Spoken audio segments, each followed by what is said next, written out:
అసలే పెళ్లికి ఆడపిల్లలు దొరక్క ఎదురు కట్నాలిచ్చే ట్రెండ్ నడుస్తున్న రోజులివి. కట్న కానుకలు దేవుడెరుగు. పిల్ల దొరికితే చాలనుకుంటున్న వాళ్ళెందరో.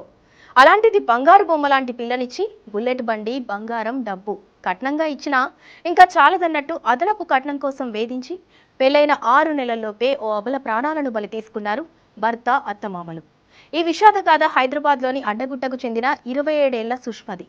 సాఫ్ట్వేర్ ఉద్యోగం చేస్తున్న సుష్మకు నేరేడ్మెట్కు చెందిన సాఫ్ట్వేర్ కుర్రాడు అమృత్కు ఇచ్చి జనవరి 31న పెళ్లి చేశారు పెద్దలు. పెళ్లి సమయంలో రాయల్ ఎన్ఫీల్డ్ బండి, 6 తులాల బంగారం, 5 లక్షల డబ్బును అల్లుడికి కట్నంగా ఇచ్చారు సుష్మ తల్లిదండ్రులు.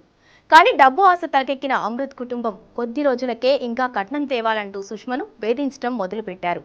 అనారోగ్యంతో ఈ నెల 13న ఆసుపత్రిలో చేరిన సుష్మను 16న ఆసుపత్రి నుంచి డిశ్చార్జ్ అయ్యాక పుట్టింటికి తీసుకెళ్లారు తల్లిదండ్రులు. అయితే తర్వాతి రోజు అత్తింట్లో ఉన్న ల్యాప్టాప్ తెచ్చుకుందామని తండ్రిని వెంట పెట్టుకుని వెళ్లిన సుష్మను మళ్ళీ ఎందుకొచ్చావంటూ భర్త, అత్తమామ, మరిది సూటిపోటి మాటలన్నారు. సుష్మా తండ్రిని కూడా నోటికొచ్చినట్లు తిట్టారు.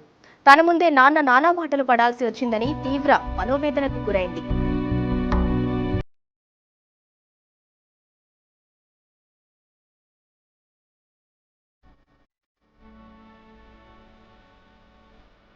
ఈ నెల 18న డ్యూటీకి వెళ్లిన ఆమె అర్ధరాత్రి దాటినా ఇంటికి రాలేదు. దీంతో ఆఫీస్ మేనేజర్కు ఫోన్ చేసి అడగ్గా రాత్రి 8:30కే సుష్మ వెళ్లిపోయిందని చెప్పడంతో ఆమె తండ్రికి టెన్షన్ మొదలైంది. ఎక్కడ వెతికినా ఆచూకీ తెలియకపోవడంతో ఆయన 19న తెల్లవారుజామున 4 గంటలకు మాదాపూర్ పోలీసులకు మిస్సింగ్ కంప్లైంట్ ఇచ్చారు. ఉదయం 7:30 సమయంలో దుర్గం చెరువులో గుర్తు తెలియని శవం తేలిందని పోలీసులకు సమాచారం అందడంతో స్పాట్కు వెళ్లగా అది సుష్మ మృతదేహమేనని నిర్ధారించి తల్లిదండ్రులకు సమాచారం ఇచ్చారు. పోస్టుమార్టం తర్వాత వారికి డెడ్ బాడీని అప్పగించారు. తల్లిదండ్రుల ఫిర్యాదుతో భర్త, అత్తమామలు, మరిదిపై కేసు నమోదు చేసి పోలీసులు దర్యాప్తు చేస్తున్నారు.